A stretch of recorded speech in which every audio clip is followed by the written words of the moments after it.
Bonjour et bienvenue à tous. Poursuivons notre méditation du petit journal de Sœur Faustine à partir du numéro 434.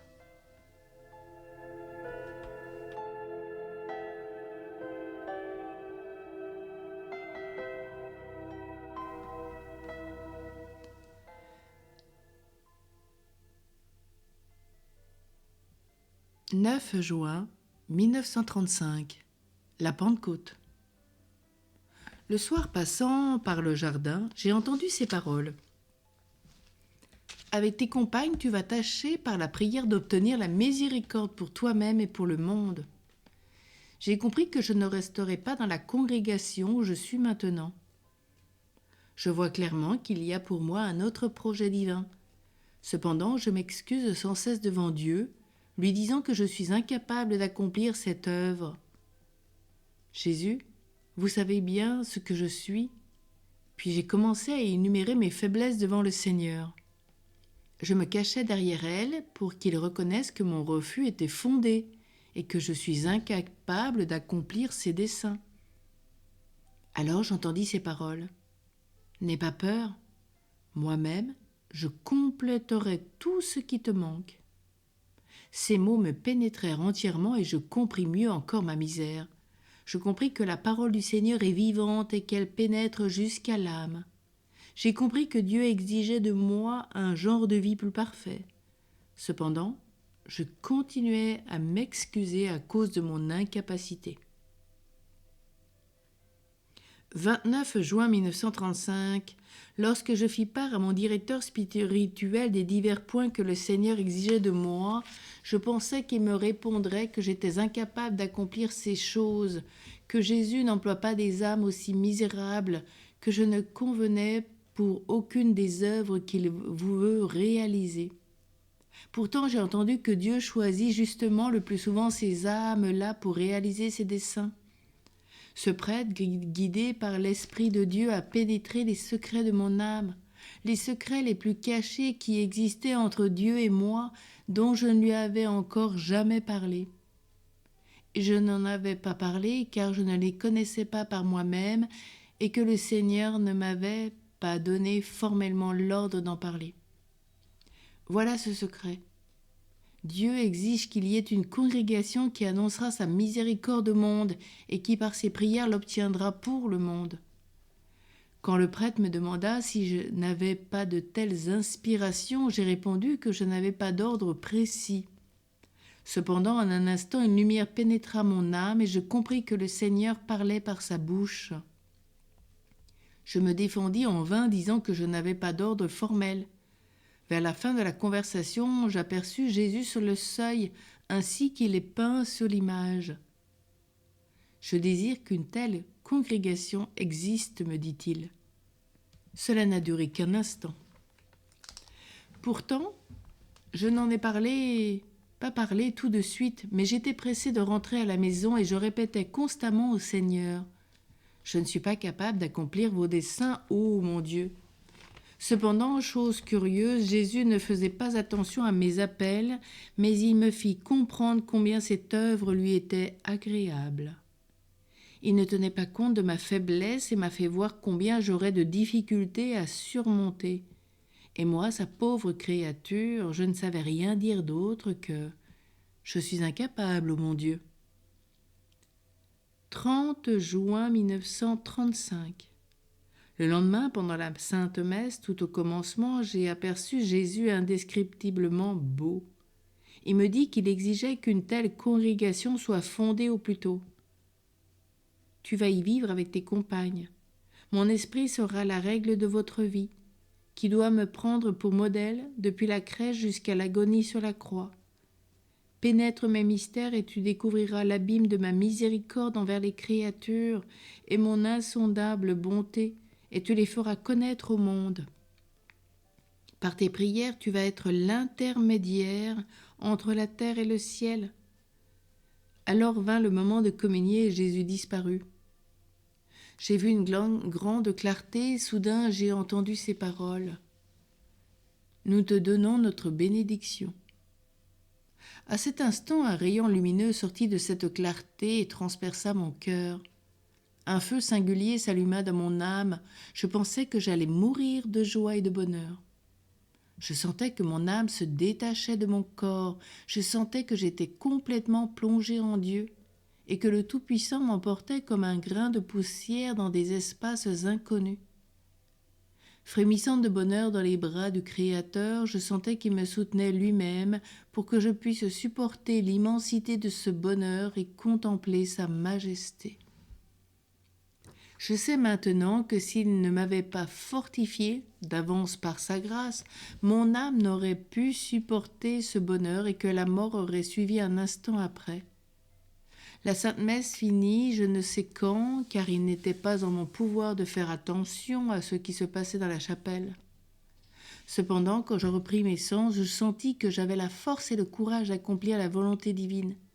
Rien ne me semblait difficile, et tandis qu'auparavant je m'excusais devant le Seigneur, maintenant ressentant en moi le courage et la force du Seigneur qui vit en moi, je lui ai dit « Je suis prête, quel que soit le signe de votre volonté. » Intérieurement, j'avais déjà vécu tout ce que l'avenir me réservait. Ô mon Créateur et mon Seigneur, voilà tout mon être. Disposez de moi selon votre bon plaisir, d'après vos éternels desseins et votre insondable miséricorde. Que toute âme sache comme est bon le Seigneur, que personne n'ait peur de vivre dans son intimité, ni ne s'excuse de son indignité, ni ne remette jamais à plus tard les invitations divines, car cela ne plaît pas au Seigneur. Il n'y a pas d'âme plus misérable que la mienne. Je me connais véritablement et je m'étonne que la majesté divine se soit ainsi abaissée. Ô éternité, il me semble que tu seras trop courte pour exprimer l'infinie miséricorde du Seigneur. Une fois pendant la procession de la fête Dieu, cette image était exposée sur l'autel. Quand le prêtre y déposa le Saint-Sacrement et que le chœur commença à chanter, les rayons de l'image traversèrent la sainte hostie et se répandirent dans le monde entier. Alors j'entendis ces paroles.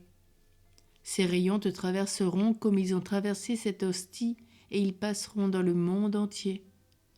À ces mots, une grande joie envahit mon âme. Une autre fois, alors que mon confesseur disait la Sainte Messe, je vis comme toujours l'enfant Jésus sur l'autel, à partir de l'offertoire. Puis un moment avant l'élévation, le prêtre disparut à mes yeux et seul Jésus resta. Quand le moment de l'élévation approcha, Jésus prit dans ses petites mains l'hostie et le calice, et il les souleva ensemble en regardant le ciel. Peu après, je vis de nouveau mon confesseur. J'ai demandé à l'enfant Jésus où était le prêtre quand je ne le voyais pas. Il me répondit « Dans mon cœur ».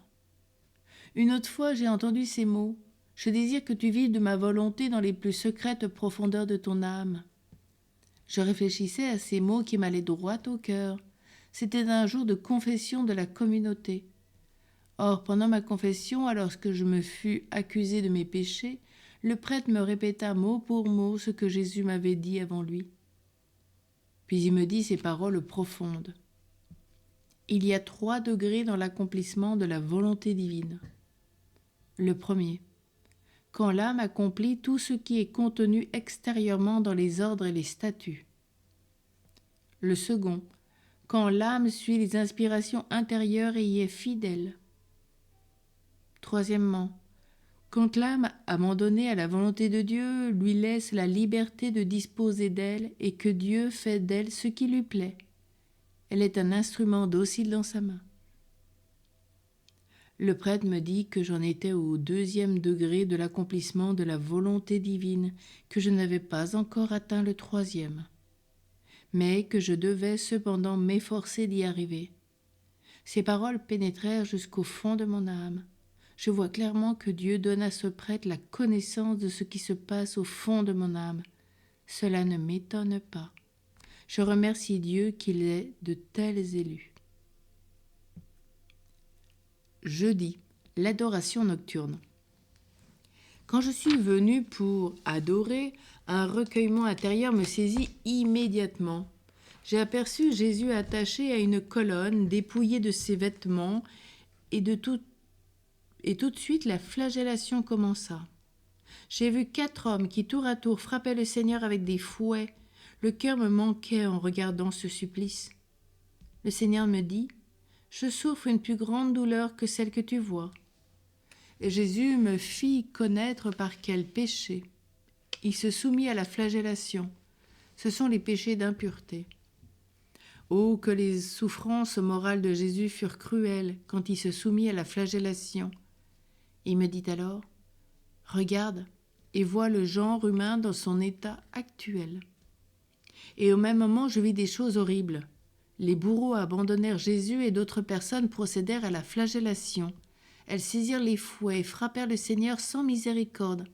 C'étaient des prêtres, des religieux, des religieuses et des hauts dignitaires de l'Église, ce qui m'a bien étonné. Il y avait aussi des laïcs d'âges divers et de divers états. Ils exerçaient toute leur méchanceté sur l'innocent Jésus. Mon cœur était dans une sorte d'agonie. Quand les bourreaux le frappaient, Jésus se taisait et regardait au loin. Mais quand ces âmes dont j'ai parlé plus haut se mirent à le flageller, Jésus ferma les yeux et un gémissement sourd mais terriblement douloureux s'exhala de son cœur. Il me fit voir en détail et connaître la gravité de la méchanceté, de l'ingratitude de ces âmes. Vois-tu, c'est là un supplice plus douloureux pour moi que la mort. Alors mes lèvres se turent et sans mot dire, j'ai commencé à ressentir l'agonie. Je sentais que personne ne pourrait me consoler ni m'arracher à cet état, sinon celui qui m'y avait mise. Et le Seigneur me dit, « Je vois la douleur sincère de ton cœur qui a apporté un immense soulagement à mon cœur. Regarde et console-toi. » Alors j'ai aperçu Jésus cloué à la croix. Il était suspendu à la croix depuis un moment, quand je vis toute une légion d'âmes crucifiées comme lui. Et je vis une deuxième légion d'âmes et une troisième légion d'âmes. La deuxième légion n'était pas clouée à la croix, mais les âmes tenaient fermement la croix en main. La troisième légion n'était ni crucifiée ni en ferme possession de la croix. Ces âmes traînaient leur croix derrière elles d'un air mécontent. Alors Jésus me dit, « Vois-tu, ces âmes qui me ressemblent dans les souffrances et dans les mépris me ressembleront aussi dans la gloire. Et celles qui sont les moins semblables à moi dans les souffrances et les mépris seront aussi moins semblables à moi dans la gloire. » Parmi les âmes crucifiées, le plus grand nombre étaient des âmes ecclésiastiques. J'ai reconnu aussi en croix des âmes que je connaissais, ce qui m'a causé une grande joie. Alors Jésus me dit, « Dans ta méditation de demain, tu vas réfléchir à ce que tu as vu aujourd'hui. » Et aussitôt Jésus disparut. Vendredi, j'étais malade et je ne pouvais pas assister à la Sainte Messe. À 7 heures du matin, j'ai vu mon confesseur en train de célébrer la Sainte Messe, au cours de laquelle j'ai vu l'enfant Jésus. À la fin de la Sainte Messe, la vision disparut. Je me suis retrouvée dans ma cellule, comme auparavant. Une joie indicible s'empara de moi parce que, ne pouvant être présente à la Sainte Messe dans notre chapelle, j'avais assisté à la Sainte Messe dans une église bien éloignée. Jésus peut remédier à tout. 30 juillet 1935, fête de Saint Ignace de Loyola. J'ai ardemment prié ce saint, je lui faisais des reproches. Comment pouvait-il me regarder sans me venir en aide dans des questions si importantes, sans m'aider à accomplir la volonté de Dieu? Je lui dis, « Ô notre saint patron, vous qui brûliez du feu de l'amour et du zèle de la gloire de Dieu, je vous prie humblement, aidez-moi dans l'accomplissement des desseins de Dieu. » C'était pendant la Sainte Messe. Alors j'ai vu saint Ignace du côté gauche de l'autel, un grand livre à la main, qui me dit, « Ma fille, je ne suis pas indifférent à ton affaire. Cette règle peut s'adapter dans cette congrégation. » Montrant de la main le grand livre, il disparut. J'ai été infiniment heureuse de ce que les saints pensent à nous et que notre union avec eux soit si étroite. Aux bontés divines, comme le monde intérieur est beau, dès ici-bas nous pouvons vivre en communion avec les saints. J'ai ressenti pendant toute la journée la proximité de ce cher patron. 5 août 1935, fête de Notre-Dame de la Miséricorde. Je me suis préparée à cette fête avec plus de ferveur que les années précédentes. Le matin, j'ai ressenti un combat intérieur à la pensée que je devais quitter cette congrégation qui jouit de la protection particulière de Marie. La méditation passa dans ce combat et la première messe aussi. Pendant la seconde messe, j'ai prié la Sainte Mère en lui disant qu'il m'était difficile de me séparer de cette congrégation placée sous sa particulière protection. Je vis alors la Sainte Vierge indiciblement belle venir de l'autel vers mon prie-Dieu. Elle me serra contre elle et me dit « Je suis votre mère, grâce à l'insondable miséricorde de Dieu, et l'âme m'est d'autant plus agréable qu'elle remplit fidèlement la volonté divine. » Elle m'a fait connaître que je réalisais tous les souhaits de Dieu et que pour cette raison j'avais trouvé grâce à ses yeux. Sois courageuse, n'aie pas peur des obstacles illusoires, mais fixe tes regards sur la passion de mon Fils. De cette manière, tu remporteras la victoire. Adoration nocturne. Je me sentais bien souffrante et il me semblait que je ne pourrais pas faire mon adoration. Cependant, j'ai rassemblé toutes les forces de ma volonté, et bien que je sois tombée à terre dans ma cellule, je n'accordais aucune attention à ce qui me faisait mal, ayant la passion de Jésus devant les yeux. Lorsque je suis arrivée à la chapelle, j'ai compris intérieurement quelle grande récompense Dieu nous prépare, non seulement pour les bonnes actions, mais aussi pour le sincère désir de les remplir. Quelle est grande cette grâce de Dieu! Oh, comme il est doux de se donner beaucoup de mal pour Dieu et pour les âmes. Je ne veux point de repos dans ce combat. Je vais lutter jusqu'au dernier souffle de ma vie pour la gloire de mon roi et Seigneur. Je ne poserai pas le glaive jusqu'à ce qu'il m'appelle devant son trône. Je n'ai pas peur des coups, car Dieu est mon bouclier. C'est l'ennemi qui devrait avoir peur de nous, et non nous de lui. Satan ne reporte de victoire que sur les orgueilleux et les poltrons, car les humbles sont forts.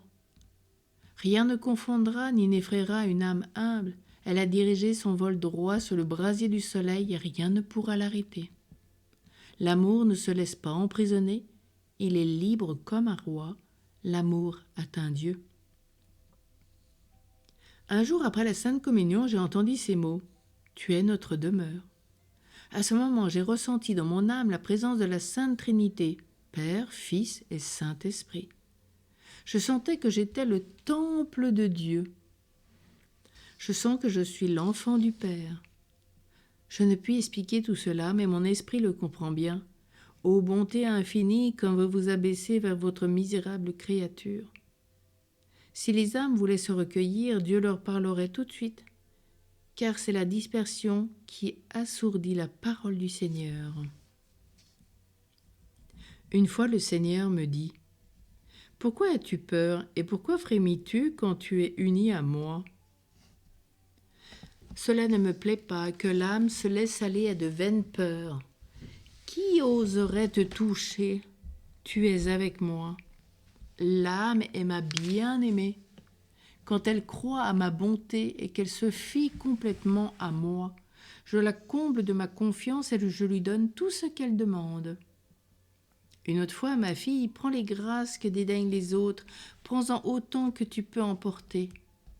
À cet instant, mon âme fut inondée de l'amour divin. Je sens que je suis unie au Seigneur si étroitement que je ne trouve pas de mots pour bien définir cette union.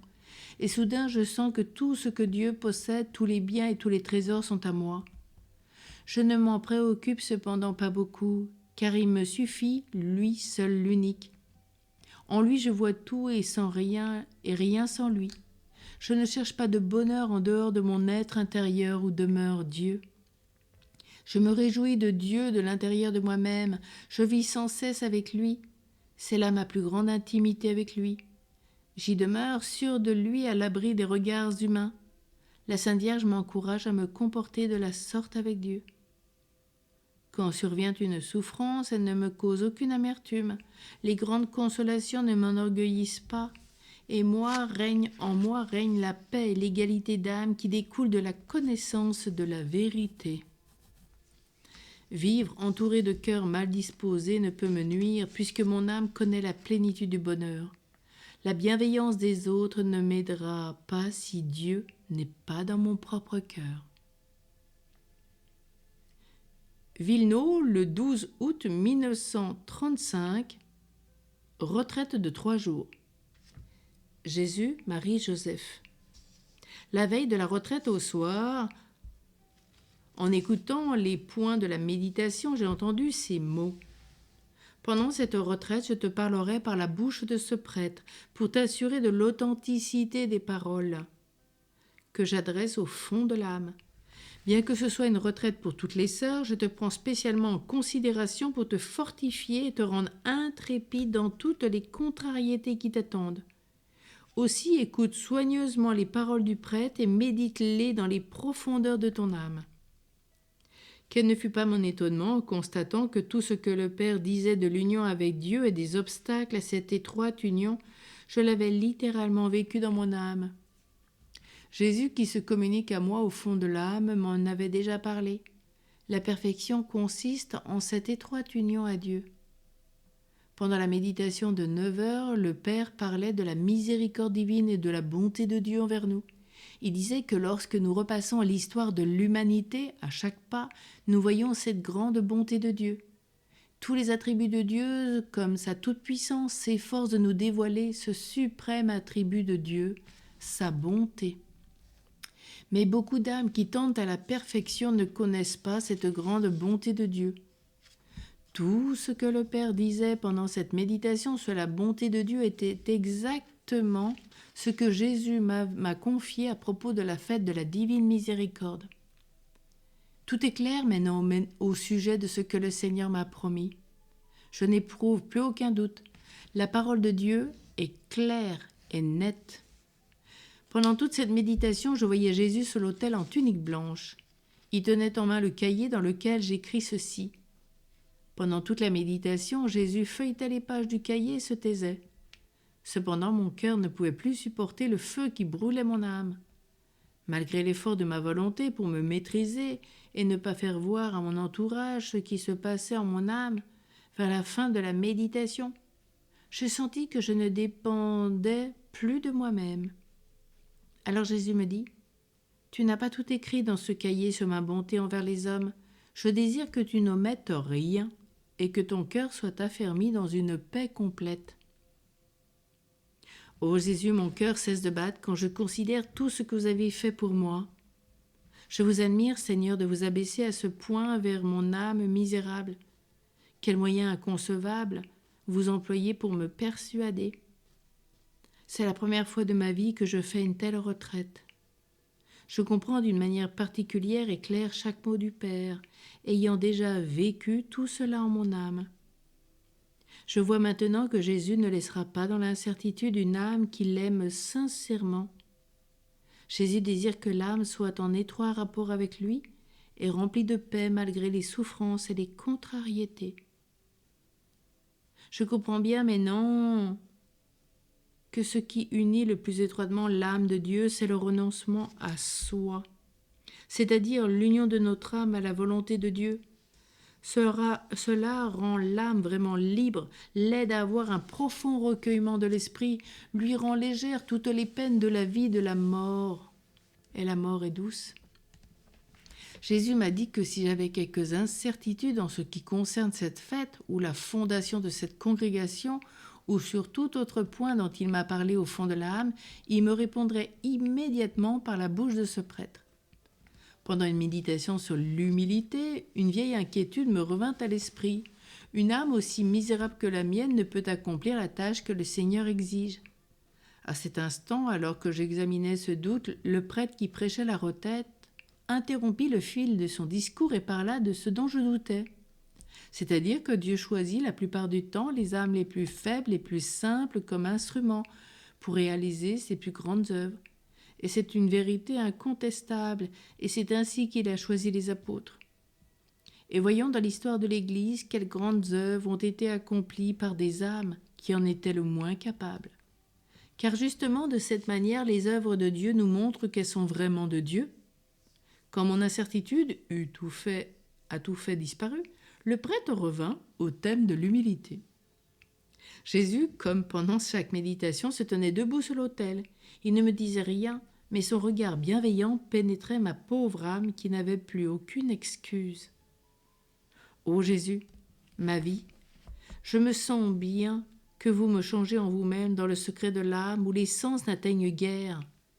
Ô mon Sauveur, cachez-moi dans le fond de votre cœur et couvrez-moi de vos rayons devant tout ce qui n'est pas vous. Je vous en prie, Jésus, que ces 2 rayons sortent de votre cœur très miséricordieux et fortifient sans cesse mon âme. Qu'il en soit ainsi. Jésus, j'ai confiance en toi. Sainte Marie Faustine du Très Saint Sacrement, prie pour nous. Amen.